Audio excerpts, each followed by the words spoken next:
Good morning. Welcome to the Long Live Alternative Parties podcast. Free Press Media Press Inc., an alternative parties books publisher, sponsors this podcast. I'm Andrew Bouchard. Greetings, everybody. Today, we're going to welcome you to the Long Live Alternative Parties podcast. We have a guest on the podcast from the American Union Party.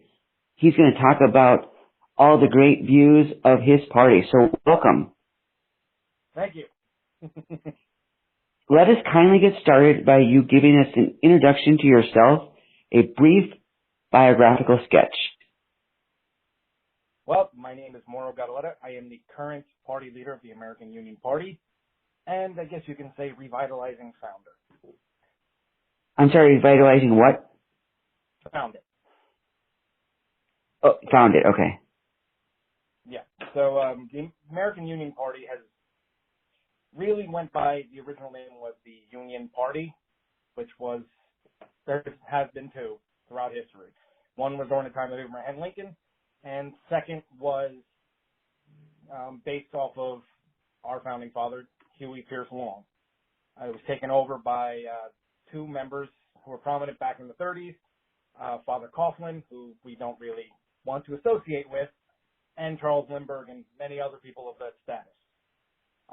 It was just simply called the Union Party back then, and they followed Huey Long's Share the Wealth program. They had the Share the Wealth Society. They followed most of his views and ideology. So we decided a few years ago we wanted to bring it back. It was something that many people felt was something that they all agreed with.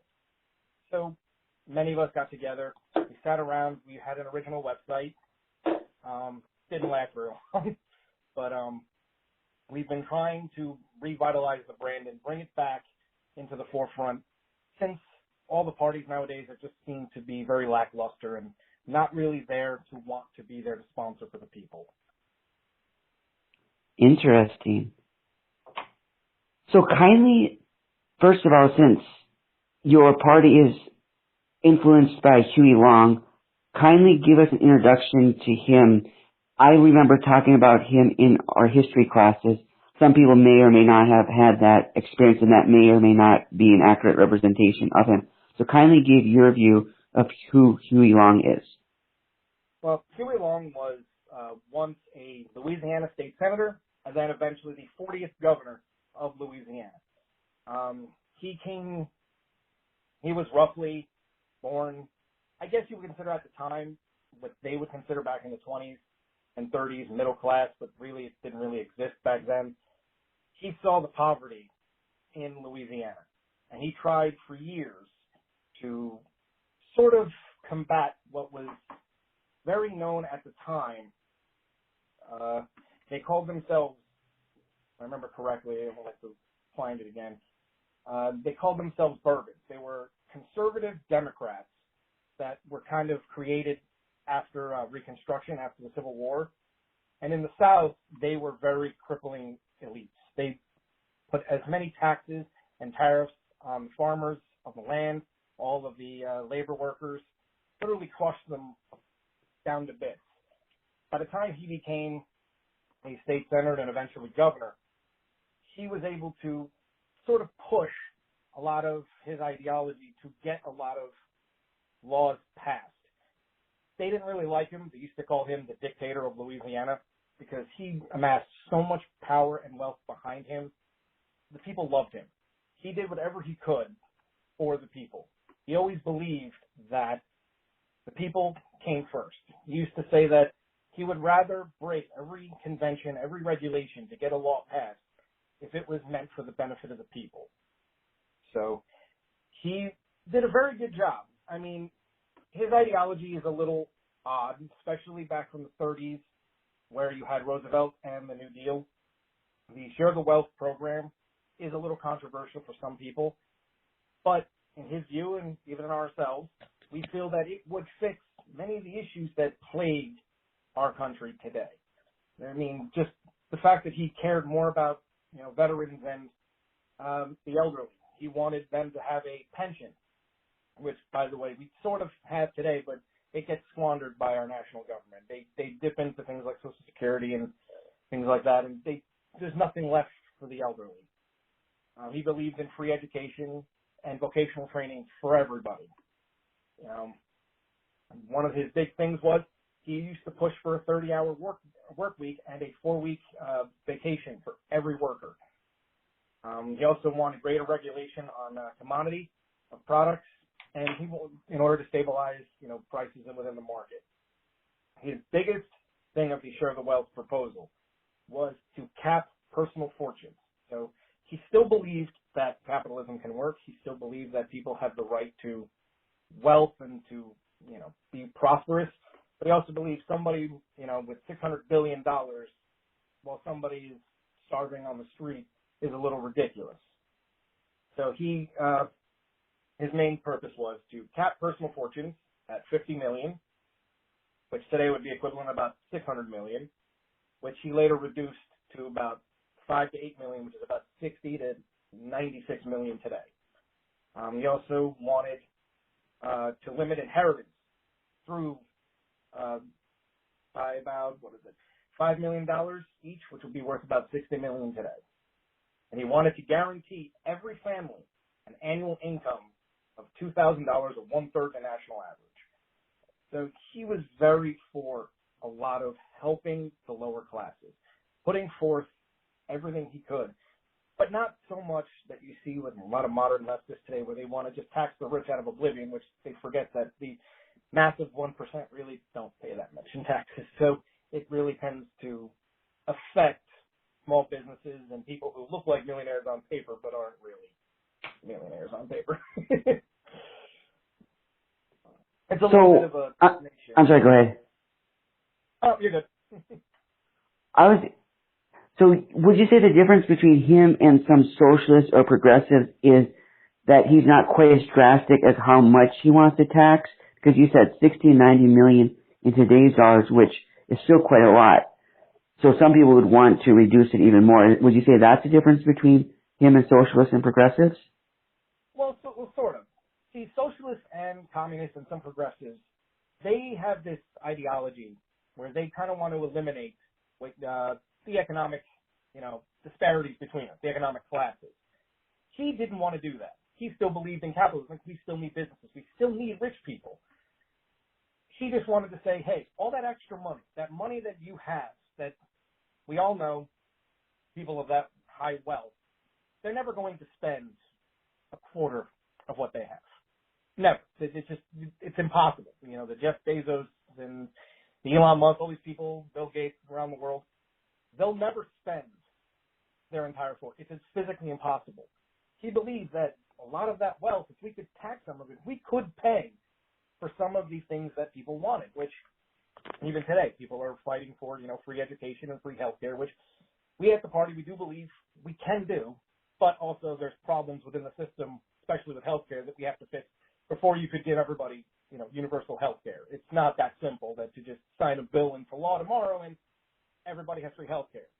Obviously, we have too much issues with the healthcare system as it is.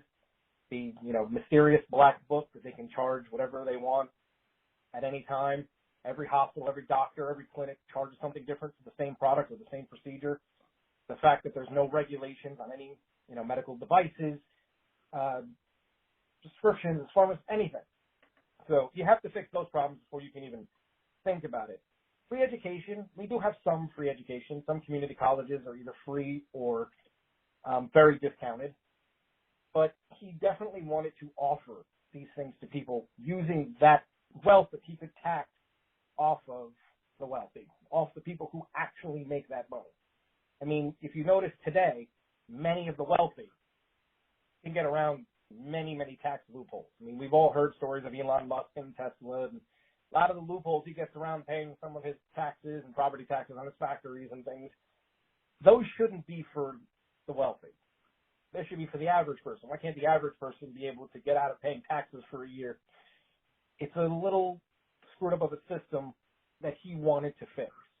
He did believe in social welfare, very similar to what Roosevelt wanted, but he wanted to really help the underprivileged, because he watched what happened in Louisiana when these very conservative Democrats literally took over and crushed an entire state under their boot.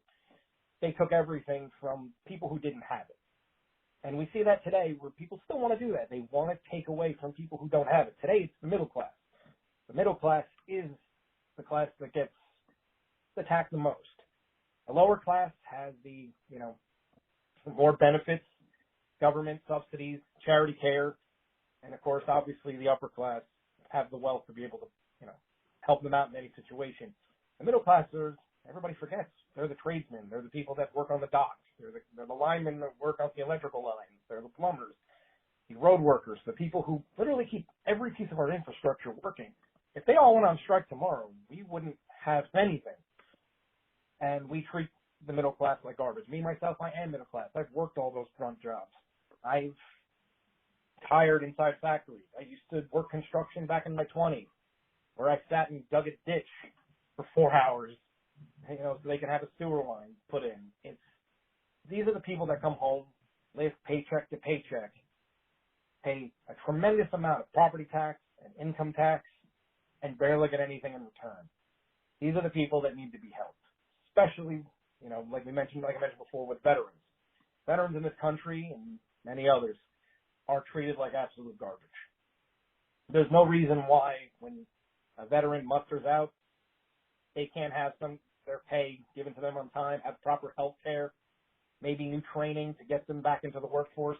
It's sad to the areas in which we have fallen. So with that being said, his difference was that he still wanted an upper class. He didn't want to separate classes. While most socialists and communists, they want to eliminate the idea of classes, economic classes. They want everybody to be on the same playing field. They don't believe in the ideology of rich people. They think being over wealthy it's like a sin. I mean, you've heard some of the latest progressives where they literally shame people for leaving their house to their kids when they die.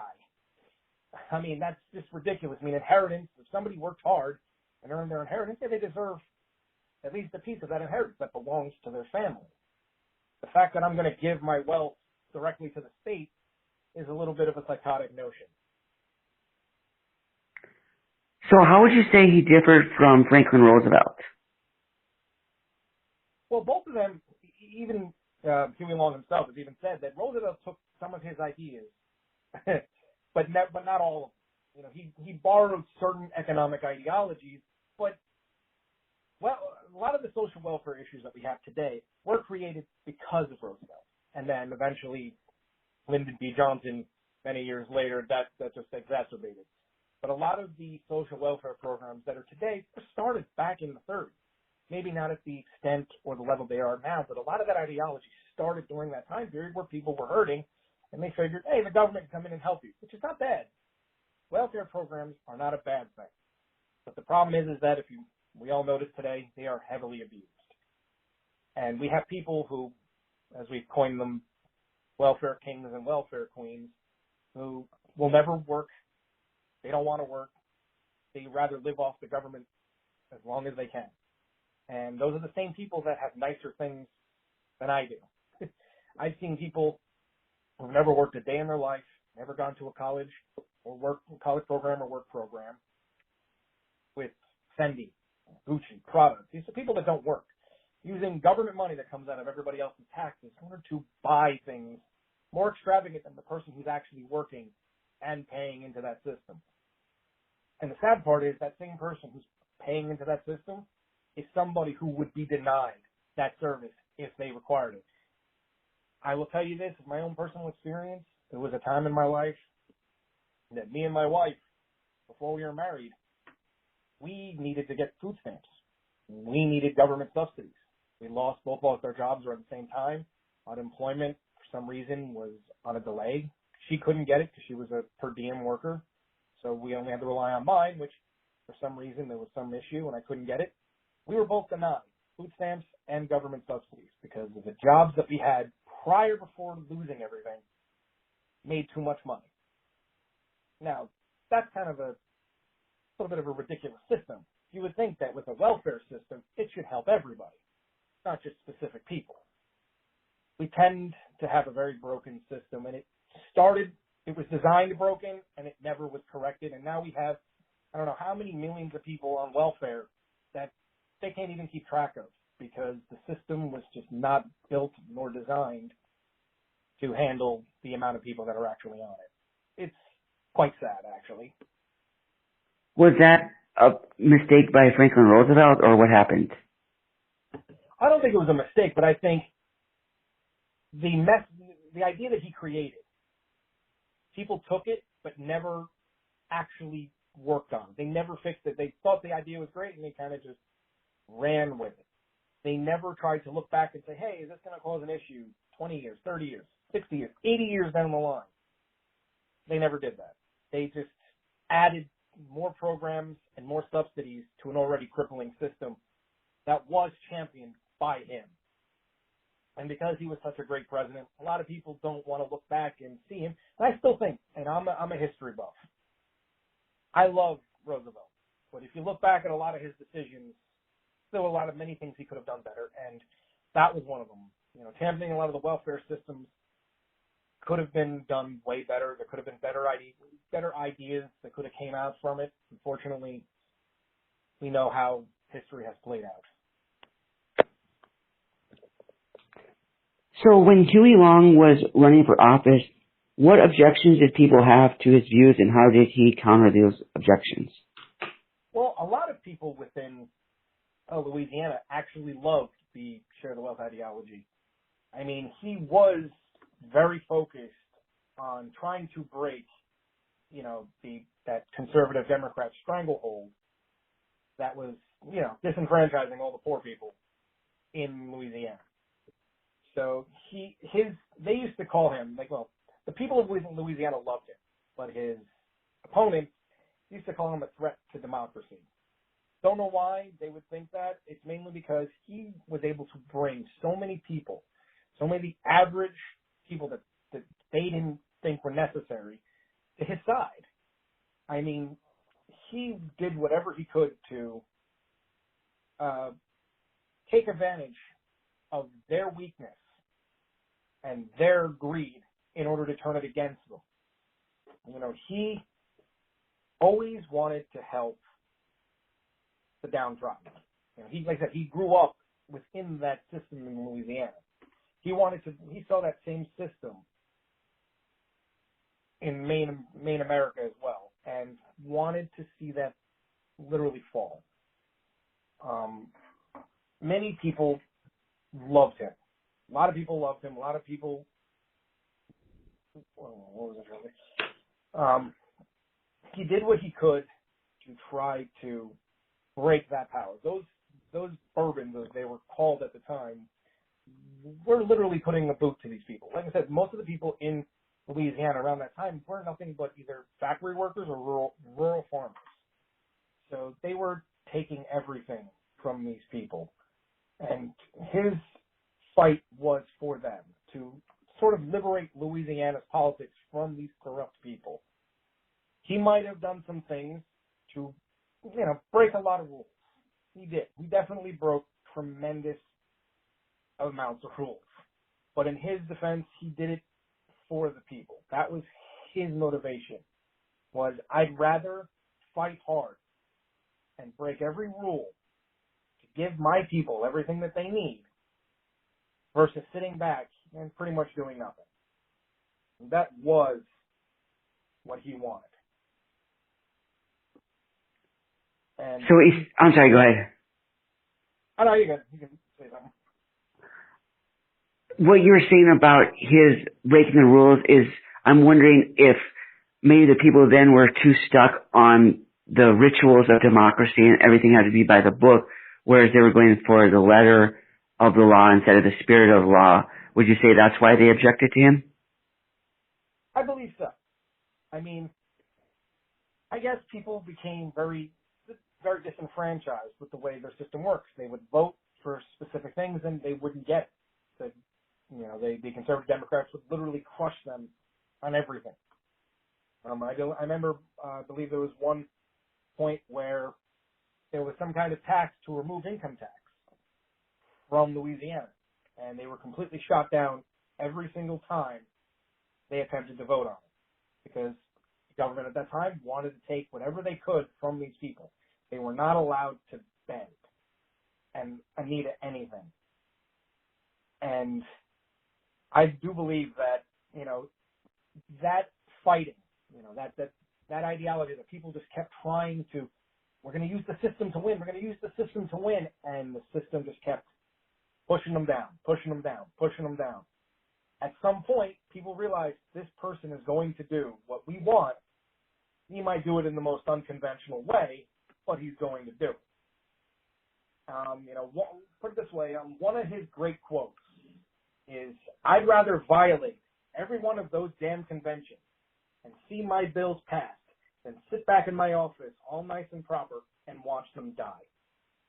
That was him lobbying to the state legislators in Louisiana. In his mind, if he knew that, hey, this is a bill that the people want, this will be for their benefit. They want it. They've been trying to get it. I'm going to do what it takes to get my handle on it. And of course, the powers to be didn't want that. They did not want him to have that much power to be able to just push and lobby a bill through, especially when it was against anything that they wanted. They were going to shut him down at any point that they could. And, I don't know how much Huey Long, but it ends up ending in his demise with an assassination from his own rivals, because he just became too powerful for his own good. So kindly explain that to our audience. What happened there, if you don't mind? If I remember correctly, he was assassinated by the son of a judge that they had a little bit of a tizzy over. They didn't agree on anything, and I remember he was walking out of the governor's town hall and was shot and died later on. It was very sad. It was very dramatized. There was many images. Some people within the government, they praised it. Others were insanely sad about it. I mean, it was something that should never have really happened. I mean, it happened on September 8th, 1935. He went to the state capitol that day to pass a bill that would, what was it? That, I don't remember what it was.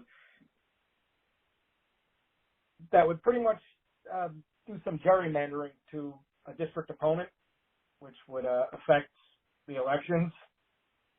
And after the bill passed effectively, when he went to go leave, his son-in-law, Carl Weiss, approached him, came right past his bodyguards, and shot him point blank coming out of the Capitol building. So it was all because of the bill that passed. He was pushing for this specific gerrymandering of the district so it would affect his opponent, which we all know gerrymandering is the most ridiculous thing, but it is part of our government system. I'm not a huge fan of the gerrymandering. I do think that too many political opponents use it to weaken the voice of the people, but using this historical event and what he was fighting and the people he was fighting, I can understand why he used it as a weapon against them. Not exactly the greatest moment in his history, but I understand the reasonings for it. Sure. So what happened after he was assassinated? Kindly tell our audience, did the person who shot him, did they face legal repercussions, or was it a major injustice that way, or what happened after he died? Yes, I do believe they did. So, I believe that one of his bodyguards fired at the son-in-law, killing him, and later on an autopsy was done that he was shot about 60 times. So his bodyguard pretty much killed him on spot. Okay. Huh. Long used to have specific bodyguards. He used to dress in uniforms. He used to call them his Minutemen. He used to wear these very, very gaudy looking uniforms with boots and everything. He used to walk around because people wanted to have him killed. The government at the time wanted nothing to do with him. They hated his guts.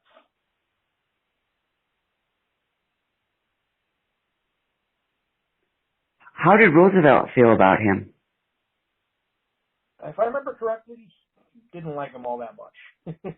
I don't know specifics. I know there's a couple quotes, but I think that he thought of him as a very bloated, wind talker. Somebody that talks a big game, but he didn't think that if he actually became president, if he actually was able to run, he was going to accomplish anything. But many of the Democrats were actually afraid when Huey Long wanted to put his name on the ticket, because they were afraid, because they were both Democrats, that he would pull the Democratic vote away from Roosevelt. Not enough to affect too much, but possibly cause that Roosevelt wouldn't have won, because Huey Long was very big down in the Midwest, down in the South. They loved him. He would have pulled all of the rural votes away from Roosevelt if he would have been allowed to run. And there's a good possibility that Roosevelt might have not have won the election. So they were worried about him. They were very worried that he might not make it as president, but they were worried that it would have affected Roosevelt's presidency, most certainly. And definitely Roosevelt didn't like him. But like I said, they did borrow certain ideologies. They did borrow certain things that they shared. I mean, Huey Long was a Southern Democrat. He was 100% a leftist beyond being a leftist. Anytime anything ever came up that was, proposed by the left, he always voted on it. Anytime it was something that came up in the legislature that was very heavily right-leaning, he always voted against it. It's one of his main little mantras. He was always for very leftist ideas, but in the end, like I said, Roosevelt the two of them didn't get along. They definitely would never have seen eye to eye. They might have been in the same party, but they definitely thought differently. So how does your party want to establish his vision, his beliefs, his platform today? Do you have to adjust it because it's a different era, or would it be a nice fit the way it is?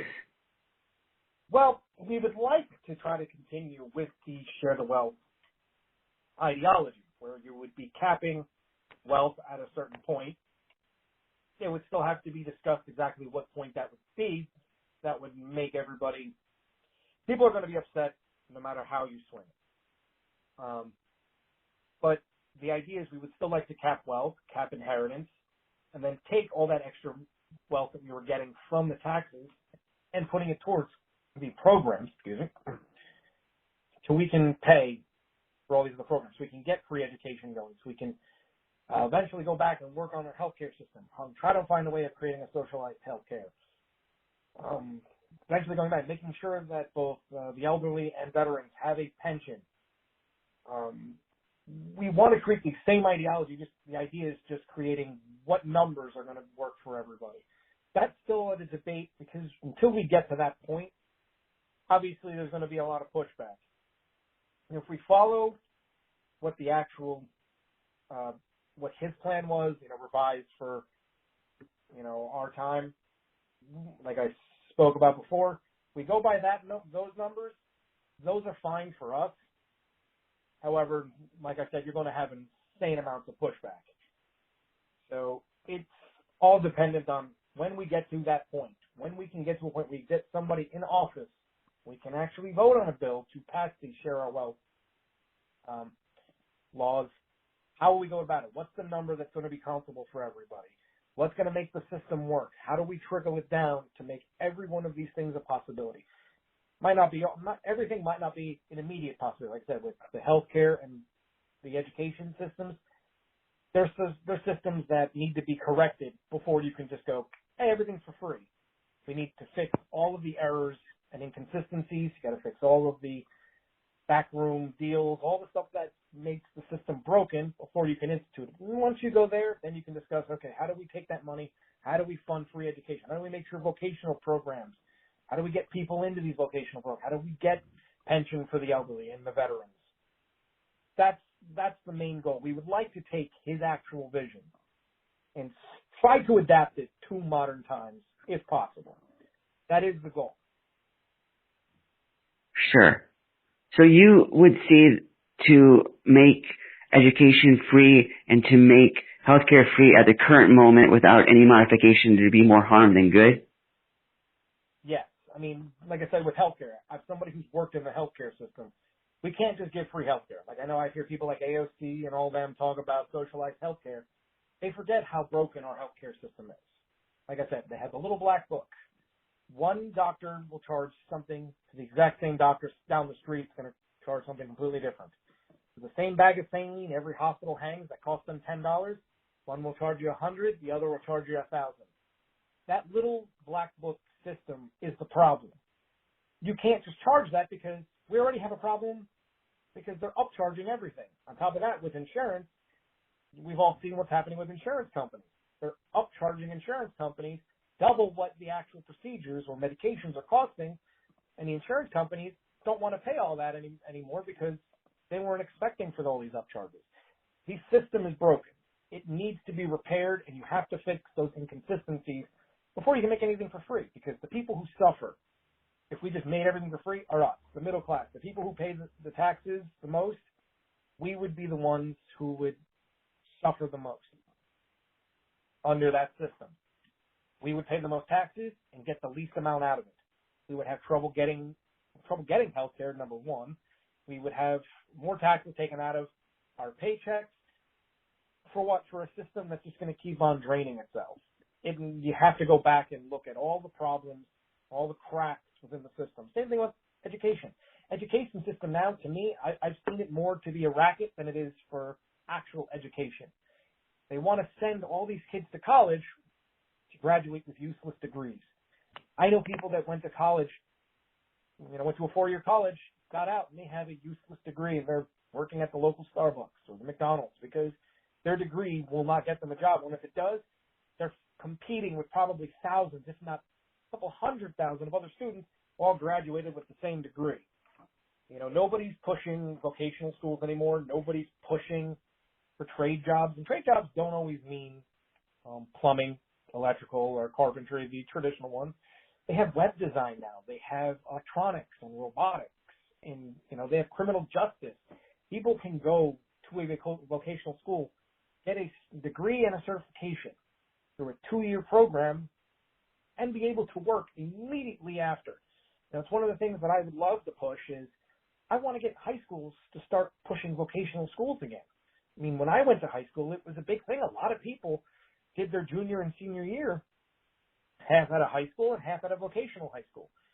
I graduated with a degree from the vocational school in building trades. I learned everything from masonry to drywall to carpentry and basic electrical work. A few years later, when I had to leave college, I went straight into working in construction. I was able to get a job almost immediately. I put it right on my resume. Something we don't push hard enough.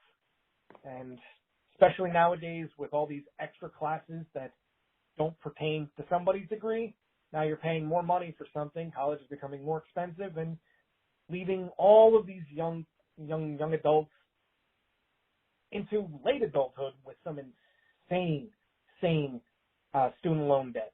And I myself, I've had 2 student loans I've had to take out for 2 different schools, and let me tell you, it's a nightmare to try to get rid of all that debt. It is an absolute nightmare. And student loans is another one of the reasons why our system is so broken and why it needs to be fixed before you can make education free.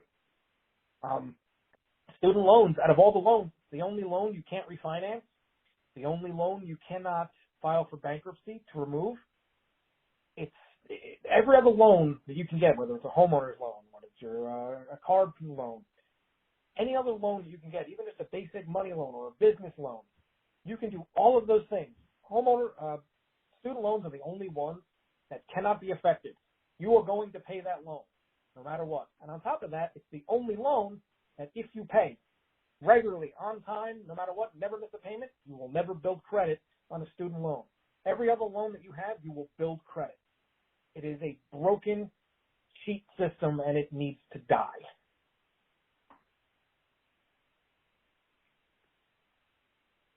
So what activities does your party do? What was that? What activities is your party doing these days? Well, lately we've been trying to reorganize. Recently we just created a new website. We've been trying to get some of our old members from the original site back on. We've been trying to lobby different state senators, district attorneys, and even governors to try to push some of these, maybe not the whole system, but try to encourage, hey, a lot of people want these things. What do we got to do to make it happen? You know, what do we have to do? Do we have to be out in the streets protesting with signs, or can we vote on this? Is there a way that we can get a referendum into the legislators? We need to do something, and we're trying to be more proactive every day. I mean, we have a few chapters in different states. One of the biggest happens to be here in New Jersey, and we've been trying our best to push our local legislators to try to incorporate some of these things, especially things like the free vocations, old age pensions for people over the age of 60, and definitely for veterans. I have veterans in my family, and it's sad to watch them literally come out and they got nowhere to go.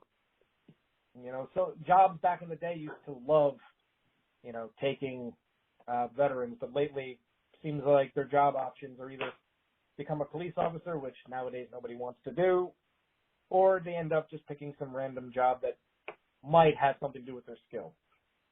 It's a little sad, but we definitely have been trying to, especially here in New Jersey, to push our state legislators into taking some of these plans and seeing what we can do to incorporate them and what do we need to do? What are the steps that we need to do to get these referendums and these bills into the New Jersey state legislature and see if we can try it. It's better to start in one state and see if it works and then, hey, push it nationwide. That sounds like a plan. So since your party is named the American Union Party, how did Huey Long view unions? He liked them, but he also found them to be insanely aggressive. He believes that they sort of are necessary to protect, employee rights, but also he's also seen how aggressive unions can become. We've all seen how unions can be detrimental to certain employees. I mean, one of the biggest is look at the teachers union, look at the police officers union. They protect bad people. You know, people that need to be fired, they have this ridiculous tenure system for certain people, and it's hard to get rid of the bad people. And they tend to threaten to do this or that, and we can't fix the problem. Like I said, these are two big unions that are a big thing, but unions can be a help. One of the unions that I do respect a lot is called the ILA. It's the Longshoremen Association. For anybody that doesn't know what a longshoreman is, it's pretty much the guys that work on the docks. My father was one of them. He just retired last year from them. My uncles have all been it, my grandfather. These guys, without them, our country does not work. If longshoremen do not work on the port, we don't get any imports. We don't send anything out. Nothing comes in. When they strike, they strike. And usually within 24 hours, usually a deal is made. They are probably one of the best unions because they protect their workers 100%, and they don't do it out of a need for greed. The old ILA, maybe not so much, because they were originally formed by the mob, by the Italian mob. But nowadays, they've cleaned up their act, and their job is to protect employees. They know how harsh their job is. Their job is incredibly dangerous. I mean, some of them have to climb ladders about 150 feet in the air to get into the cranes. Some of these guys are on ships throwing giant metal ropes off to tie off the ships. I mean, people get hurt a lot, and a lot of times, a lot of these companies that work down at the port that take a lot of the imports off, they don't really follow a lot of OSHA guidelines. And thank God for the union. They do protect these people very well. So unions can be good, but it depends on the union. It depends on what they're doing with their position. Many have abused it, and it's making kind of an ugly turn for unions, especially now in modern times. People are getting a bad taste in their mouth, and I don't blame them. I really don't blame them. So how can our listeners support your party? Well, currently we have no donations up yet. We'll eventually we will, but if you can, head to our website at AmericanUnionParty.org. You can sign up, become a member, and be an activist. We're looking for more people to create chapters in their state and spread the word. We need the help. We need the bodies on the ground. I mean, currently I have two acting members, Max Johnson, who's our acting party chairman, and Crystal Royoko, who's our acting party secretary. Now, they're only acting because the original two members, one of them left due to a death in the family, and another just due to time hadn't been able to, fill in the responsibilities. I've had many people. We need people. We need people to help run our social media stuff. We need people to get the word out. I'm about to go old school and start getting pamphlets and hitting streets again. We need to get this out and get to people, because I do know people do believe in a lot of these things. There are some people that look at us, and I've gotten from both sides of the aisle, from both uber conservatives and uber leftists. The leftists call me fascist, and the other guys call us socialists when they don't even understand what our position or our ideology are. It shows the ignorance. We just want to tax the higher amount, and we're not doing it out of malice. Like I said before, we don't want to do the whole capping of the wealth and the higher taxes for the wealthy. It's not done out of malice. It's not done out of anger, such as with most socialists and communists. It's done as we see a need. These people can fill the need. And we know that with that extra money, we could help so many people in this country who are suffering. There are so many people who could rely on that money. And we can do it right. We can do it where it's reasonable, so where even the upper class isn't going to be too ticked off with us, but also be able to use that money for good. It's not something that can happen overnight. You could, get all of us, Union Party members in office. It's not something you could sign into bill tomorrow. It would have to be a gradual process. But we believe it is a necessary thing to help our country, to get these programs in, to help the people to benefit. Because, one of Huey Long's greatest quotes was, "Every man a king." Every person should live like a king. Nobody should be hurting or below another. And we've pushed a very welfare state society where we have a lot of people who are below another, who are suffering. There are people who are in the streets who need help. We need to do better. As Americans, we can do better, and we should do better. Well said. Thank you so much for coming on to our podcast today and sharing your party's views and telling us about your historical and contemporary vision. All right, thank you. We wish you all the best to you and your party. Thank you very much. Take care. Bye-bye. Have a nice